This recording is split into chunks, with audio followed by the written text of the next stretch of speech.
Λοιπόν, έφτιαξα αυτό το βιντεάκι για αυτούς που θέλουν να κάνουν τη δήλωση υποψηφιότητας εδώ στην ομαδούλα και δεν ξέρουν πώς. Λοιπόν, βλέπετε εδώ είναι η ομάδα μας στο Facebook. Λοιπόν, όποιος λοιπόν θέλει να δηλώσει την υποψηφιότητα στη συμμετοχή, πηγαίνει εδώ που λέει αρχεία, πατάει τα αρχεία. Εδώ θα δείτε όλα τα αρχεία που υπάρχουν μέσα στην ομάδα. Εμείς θέλουμε τη δήλωση υποψηφιότητας συμμετοχής στο σχέδιο το δικό μας. Πατάμε τη δήλωση συμμετοχής. Όπως βλέπετε υπάρχει και δεύτερη έκδοση, γιατί υπάρχει δεύτερη έκδοση. Η πρώτη έκδοση ήταν αυτή που ανέβασα εγώ, που δεν είχε καμία συμμετοχή. Μετά ανέβασα εγώ μία συμμετοχή της Αλεξάνδρας. Και φυσικά υπάρχει και η δεύτερη έκδοση τώρα, που αυτή είναι η έκδοση που έχει μέσα και την υποψηφιότητα της Αλεξάνδρας. Κάθε φορά που θα ανεβάζει κάποιος τη συμμετοχή του θα υπάρχει μια τρίτη, τέταρτη, πέμπτη έκδοση, δεν μας ενδιαφέρει αυτό. Εσείς πηγαίνετε στην τελευταία, στην πρώτη που εμφανίζεται και κάνετε λήψη. Πατάτε τη λέξη λήψη εδώ. Με το που θα πατήσετε τη λέξη λήψη θα σε ρωτήσει τι θέλεις να κάνεις, να το ανοίξεις, να το αποθηκεύσεις. Πατάτε αποθήκευση αρχείου, ok.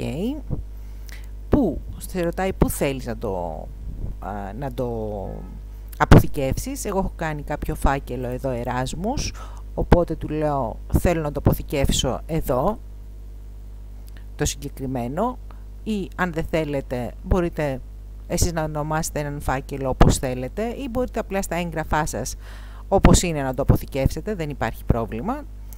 Μόλις το αποθηκεύσετε πηγαίνετε στις λήψεις, το βλέπετε εδώ, δήλωση υποψηφιότητας, το ανοίγετε.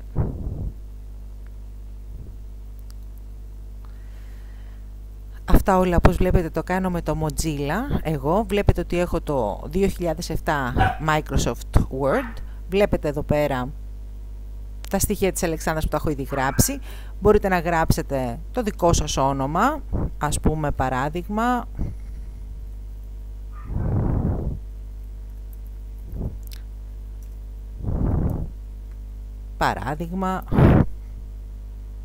παράδειγμα οτιδήποτε.